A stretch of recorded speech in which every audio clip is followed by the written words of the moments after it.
ನೋಡಿ, ಜನಶಕ್ತಿ ಮುಂದೆ ಇವ್ರು ಯಾರೇನು, ಜನಶಕ್ತಿ ಜನರ ಭಾವನೆ ಮುಂದೆ ಇಡೀ ಇವ್ರ ಸರ್ಕಾರನೇ ಅಲ್ಲಾಡೋಗ್ತದೆ ಅಷ್ಟೇ. ನಾಡಿನಲ್ಲಿ ಇಂಥ ಪ್ರಯತ್ನಗಳನ್ನ ಜನರ ಭಾವನೆ ವಿರುದ್ಧವಾಗಿ ಇವತ್ತು ರಾಮನ ಹೆಸರಿನಲ್ಲಿ ಇವತ್ತು ಇಡೀ ದೇಶದಲ್ಲೇ ರಾಮ ಮಂದಿರ ನಿರ್ಮಾಣ ಮಾಡ್ಲಿಕ್ಕೆ ಅಡ್ಡ ಮಾಡಿದವ್ರೆ ಇಡೀ ಸರ್ಕಾರನೇ ಕಾಂಗ್ರೆಸ್ ಮನೆಗೆ ಹೋಗಿದೆ. ಏನೋ ಜನ ಇಲ್ಲಿ ಆಶೀರ್ವಾದ ಮಾಡಿದ್ದಾರೆ, ಅದನ್ನು ಮನೆ ಕಡೆ ಹೋಗ್ತಾರೆ ಅಷ್ಟೇ. ಜನ ಇದನ್ನು ಯಾವುದನ್ನು ಒಪ್ಪಲ್ಲ. ಇವತ್ತು ನಾನು ರಂಗನಾಥ್ ಅವ್ರ ಜೊತೆ ಮಾತಾಡ್ತಿದ್ದೆ, ಹೇಳ್ತಿದ್ರು ಎಲ್ಲರೂ ಇಡೀ ಜಿಲ್ಲೆಯಿಂದ ಎಲ್ಲರೂ ಕಾಲ್ ಮಾಡ್ತಿದ್ರು, ಏನು ಹಿಂಗೆ ಮಾಡಕ್ಕೆ ಕೊಟ್ಟವ್ರೆ, ನಾವು ಒಪ್ಪಲ್ಲ. ಇವತ್ತು ರಾಮನಗರ ಜಿಲ್ಲೆಯಲ್ಲೂ ಇವತ್ತು ಸಂಪೂರ್ಣ ಪ್ರತಿಭಟಿಸಲಿಕ್ಕೆ ರೆಡಿಯಾಗಿದ್ದಾರೆ. ಹಾಗಾಗಿ ಖಂಡಿತ ಇದನ್ನು ತೀವ್ರವಾಗಿ ವಿರೋಧಿಸೋಕ್ಕೆ ಸಂಪೂರ್ಣವಾಗಿ ಜನ ಸಜ್ಜಾಗಿದ್ದಾರೆ. ಇವ್ರು ಏನು ಪ್ರಯತ್ನ, ಕ್ಯಾಬಿನೆಟ್ ಜನ ಕೊಟ್ಟಿದ್ದ ಅಧಿಕಾರನೇ ತಾನೇ, ಇವ್ರು ಕ್ಯಾಬಿನೆಟ್ನಲ್ಲಿ ಕೂತ್ಕೊಳ್ಳೋಕ್ಕೆ ಕೊಟ್ಟಿರೋ ಜನನೇ ಅಧಿಕಾರ, ಅದು ಜನನೇ ಪಾಠ ಕಲಿಸ್ಲಿಕ್ಕೆ ಹೊರಡಿರ್ತಾರೆ. ನಾವು ರಾಜಕೀಯ ಪಕ್ಷವಾದೂ ಜನರು ಭಾವನೆಯನ್ನು ಗೌರವಿಸುವಂಥದ್ದು ನಾವು ಭಾರತೀಯ ಜನತಾ ಪಾರ್ಟಿಯವರ ಕರ್ತವ್ಯ. ಖಂಡಿತ ಇದನ್ನು ಗೌರವಿಸ್ತೀವಿ ಅಂತ ಈ ಸಂದರ್ಭದಲ್ಲಿ ಈವನ್ JDSನಲ್ಲೂ ರಾಮನಗರ ಜಿಲ್ಲೆಯಲ್ಲಿ ಎಲ್ಲರೂ ಆ ಜಿಲ್ಲೆ ಅಧ್ಯಕ್ಷರುಗಳನ್ನು ಜೊತೆನೂ ಅವರೂ ಸಂಪೂರ್ಣ ಸಜ್ಜಾಗಿ ಇವತ್ತು ಕುಮಾರಸ್ವಾಮಿಯವರು ಆ ವಿಚಾರದಲ್ಲಿ ಈಗ ನಿಲುವನ್ನು ಅವರು ಭಾಳ ಸ್ಪಷ್ಟವಾಗಿ, ಈಗ ಯಾಕಂದರೆ ಹೊಸದಾಗಿ ಸ್ಟಾರ್ಟ್ ಆಗಿದೆ, ನಮ್ಮ ಅಧ್ಯಕ್ಷರು ಈಗಾಗಲೇ ವಿಜೇಂದ್ರ ಅವರು ಈ ವಿಚಾರದಲ್ಲಿ ಭಾಳ ಸ್ಪಷ್ಟತೆಯನ್ನು ತಗೊಂಡಿದ್ದಾರೆ. ಖಂಡಿತ ಇವತ್ತು ಇಡೀ ರಾಮನಗರ ಜಿಲ್ಲೆಯ ಜನರು ಮತ್ತು ಎಲ್ಲ ರಾಜಕೀಯ ಪಕ್ಷಗಳು BJP JDS ಎಲ್ಲರೂ ಬಹಳ ಪ್ರಬಲವಾಗಿ ಇದನ್ನು ವಿರೋಧಿಸುವಂಥ ಕೆಲಸಗಳನ್ನು ನಾವು ಗಟ್ಟಿಯಾಗಿ ಮಾಡ್ತೀವಿ ಅಂತ ಹೇಳಕ್ಕೆ ಇಷ್ಟಪಡ್ತೀನಿ. ಸರ್, ಇವಾಗ ಬೆಂಗಳೂರು ಅನ್ನೋದು ಒಂದು ಬ್ರ್ಯಾಂಡ್. ಇದೇ ಬ್ರ್ಯಾಂಡ್ನ ಇವಾಗ ರಾಮನಗರ ಜಿಲ್ಲೆಗೂ ಇದು ಮಾಡೋ ಕನೆಕ್ಟ್ ಕೊಡೋ ಕೆಲಸ ಮಾಡ್ತಾ ಇದ್ದಾರೆ. ರಾಮನಗರ ಜಿಲ್ಲೆಯನ್ನ ಬೆಂಗಳೂರು ಅಂತ ಬದಲಾಯಿಸಿದ್ರೆ ಅಲ್ಲಿ ಬ್ರ್ಯಾಂಡ್ ಹೆಚ್ಚಾಗತ್ತೆ, ಅಲ್ಲಿ ಕೈಗಾರಿಕೆಗಳು ಇನ್ವೆಸ್ಟ್ಮೆಂಟ್ ಜಾಸ್ತಿ ಆಗುತ್ತೆ, ಇದರಿಂದ ಅಲ್ಲಿ ಜಿಲ್ಲೆಯ ಜನ ಅಥವಾ ಅಲ್ಲಿ ಅಭಿವೃದ್ಧಿ ಜಾಸ್ತಿ ಆಗುತ್ತೆ ಅಂತ ಇದು ಮೂಲ ಕಾರಣ ಕೊಟ್ಟಿದ್ದವರು. ನೋಡಿ, ಇವ್ರಿಗೆ ಕಾರಣಗಳು 108 ಸುಮ್ಮನೆ ಅಂತ ಹೇಳಲ್ಲ. ಈ ರಿಯಲ್ ಎಸ್ಟೇಟ್ ಅವ್ರ ಸ್ವಾರ್ಥಕ್ಕಾಗಿ ವ್ಯಾಪಾರ ಮಾಡ್ಕೊಳ್ಳೋಕ್ಕೆ. ಹಾಗಾಗಿ ನಾನು ಅದಕ್ಕೆ ಹೇಳಲ್ಲ, ಅಪ್ಪನ ಹೆಸರನ್ನು ಬದಲಾಯಿಸ್ಕೋತೀರಾ ಅಂತ ಕೇಳಿದೆ. ಹಾಗಾಗಿ ನಿಮ್ಮ ಹೆಸರನ್ನು ಬದಲಾಯಿಸ್ಕೋತೀರಾ? ಈ ರೀತಿ ಹಣದ ಹೆಸರಿನಲ್ಲಿ ಬ್ರ್ಯಾಂಡ್ ಆ ಜಿಲ್ಲೆಗೆ ಇವ್ರು ಏನು ಮಾಡಿದ್ದಾರೆ ಹೇಳಿ? ಒಂದು ಕುಡಿಯೋ ನೀರಿನ ಸವಲತ್ತು ಕೊಟ್ಟಿದ್ದೀರಾ, ಒಂದು ವಿಶ್ವವಿದ್ಯಾನಿಲಯ ಸ್ಥಾಪನೆ ಮಾಡಿದ್ದೀರಾ, ಒಂದು ಶಿಕ್ಷಣ ವ್ಯವಸ್ಥೆ ಕೊಟ್ಟಿದ್ದೀರಾ, ಒಂದು ಕೌಶಲ್ಯತೆ ಕೊಟ್ಟಿದ್ದೀರಾ. ಈಗಿರೋ ಒಂದು ಟೌನ್ಶಿಪ್ ಪರ ಕೊಡ್ಲಿಕ್ಕಾಗಿದೆಯಾ? ಇವರಿಗೆ ಹಣ ಹೊಡೆಯೋದು ಬಿಟ್ಟರೆ, ಎಲ್ಲ ಲಾಭಕ್ಕಾಗಿ ಮಾಡ್ಕೊಳ್ಳೋದು ಬಿಟ್ಟರೆ, ಸ್ವಾರ್ಥಗಳು ಬಿಟ್ಟರೆ, ತುಷ್ಟೀಕರಣದ ರಾಜಕಾರಣವನ್ನು ಬಿಟ್ಟರೆ ಇನ್ನೇನು ಇಲ್ಲ ಅಂತ ಭಾಳ ಸ್ಪಷ್ಟವಾಗಿ ಹೇಳಕ್ಕೆ ಇಷ್ಟಪಡ್ತೀನಿ. ರಾಮನ ಅಂಥದ್ದು ನಮ್ಮ ಭಾವನೆಗಳು, ನಂಬಿಕೆಗಳು.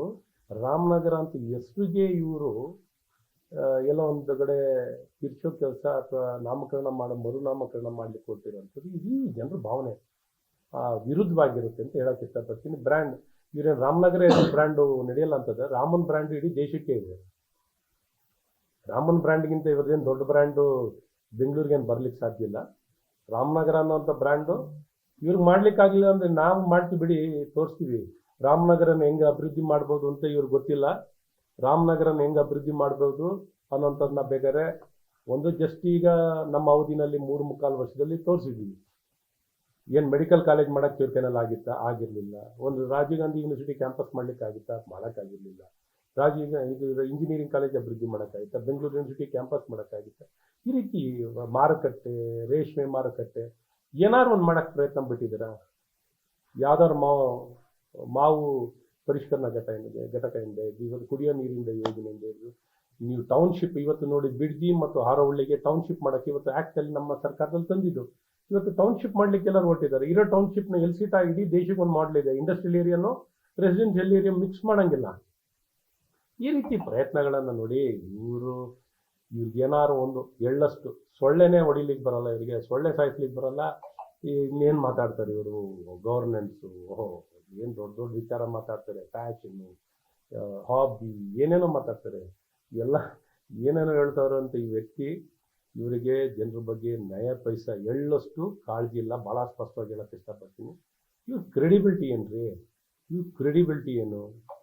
ಇವ್ರ ಬದ್ಧತೆಗಳೇನು? ಏನೋ ಬರ್ತಿದ್ದಾರೆ, ಏನೋ ಒಂದು ನಡ್ಕೊಂಡು ಹೋಗ್ತಿದೆ. ಈ ಅತಿರೇಕಕ್ಕೆ ಹೋದಾಗ ನಿಜಕ್ಕೂ ಇವರು ಸರ್ವನಾಶಕ್ಕೆ ಹೋಗ್ತಿದ್ದಾರೆ.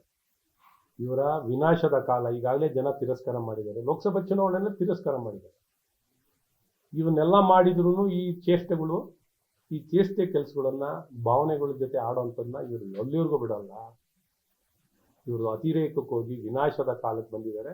ಖಂಡಿತ ವಿನಾಶಕ್ಕೆ ಹೋಗ್ತಾರೆ ಅಂತ ಇವತ್ತು ಸಿದ್ದರಾಮಯ್ಯನವರಾಗಲಿ, ಅದರಲ್ಲೂ ವಿಶೇಷವಾಗಿ ಸನ್ಮಾನ್ಯ DK ಶಿವಕುಮಾರ್ ಅವರಾಗಲಿ ಅತಿರೇಕಕ್ಕೆ ಹೋಗ್ತಿದ್ದಾರೆ. ಯಾವುದು ನಾವು ಒಪ್ಕೊಳ್ಳೋಂಥ ಪ್ರಶ್ನೆ ಇಲ್ಲ. ಇಡೀ ಜನ ನಾನೇ ಅಂತಲ್ಲ, ಇದು ಎಲ್ಲರ ಭಾವನೆಯನ್ನು ನಾನು ಇವತ್ತು ನಿಮ್ಮ ಮುಂದೆ ಹೇಳ್ತಾ ಇದ್ದೀನಿ. ಇವತ್ತು ನಾಗೇಂದ್ರ ಅವ್ರನ್ನ SIT ವಿಚಾರಣೆ ವಿಚಾರ ಅಂದ್ರೆ ಹಲವು ಒತ್ತಡದ ಬಳಿಕ ಈಗ ನೋಟಿಸ್ ಕೊಟ್ಟು ವಿಚಾರಣೆ ಕಳಿಸ್ಕೊಳ್ಬೇಕಂತ ಆ್ಯಕ್ಚುಲಿ ಮುಖ್ಯಮಂತ್ರಿಗಳು ವಿಚಾರಣೆ ಕರಿಬೇಕಿತ್ತು. ಮುಖ್ಯಮಂತ್ರಿಗಳು ಮೊದಲು ಹೋಗ್ಬೇಕಾಗಿತ್ತು ವಿಚಾರಣೆಗೆ, ಅವರೇ ರಾಜೀನಾಮೆ ಕೊಡಬೇಕಿತ್ತು. ಬೆಲ್ಲ ಬೆರಳು ತೋರಿಸ್ತಿರೋದು ಮುಖ್ಯಮಂತ್ರಿಗಳ ಕಡೆ ಮತ್ತು KPCC ಅಧ್ಯಕ್ಷರ ಕಡೆ, ಉಪಮುಖ್ಯಮಂತ್ರಿಗಳ ಕಡೆ. ನಾಗೇಂದ್ರ ಅವರು ಒನ್ ಆಫ್ ದ ಪಾರ್ಟಿ, ಆದರೆ ಇವತ್ತೆಲ್ಲ ಬೆರಳುಗಳು ತೋರಿಸ್ತಿರೋದು ಅವ್ರ ಕಡೆ.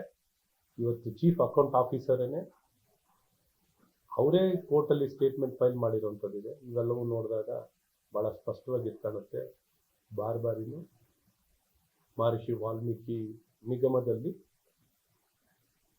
ಭ್ರಷ್ಟಾಚಾರ ಸಂಪೂರ್ಣವಾಗಿ 187 ಕೋಟಿ ಹಣವನ್ನು ಇನ್ನೆಲ್ಲರ ಇತಿಹಾಸದಲ್ಲಿ ಹಿಂಗೆ ನೇರವಾಗಿ ವರ್ಗ ಆಗಿರೋಂಥದ್ದು ನೋಡಿದ್ದೀರಾ? ಎಲ್ಲೂ ನೋಡಿರ್ಲಿಕ್ಕೆ ಸಾಧ್ಯವಿಲ್ಲ. ಇವರೇನು ಎಲ್ಲ ಬಿಟ್ಟು ನಿಂತಿದ್ದಾರೆ. ಕಾಂಗ್ರೆಸ್ ಸರ್ಕಾರ ಪೂರ್ತಿ ಬಿಟ್ಟು ನಿಂತಿದ್ದಾರೆ. ಏನು ಕಂಡಲ್ಲೆಲ್ಲ ಬಾಚಬೇಕು, ಏನು ನೋಡಿದ್ರು ಬಾಚ್ಕೋಬೇಕು. ಹಾಗಾಗಿ ಏನಾರು ಹೇಳ್ಕೊಳ್ಳಿ, ನಾವಿರೋದೇ ಬಾಚಕ್ಕೆ.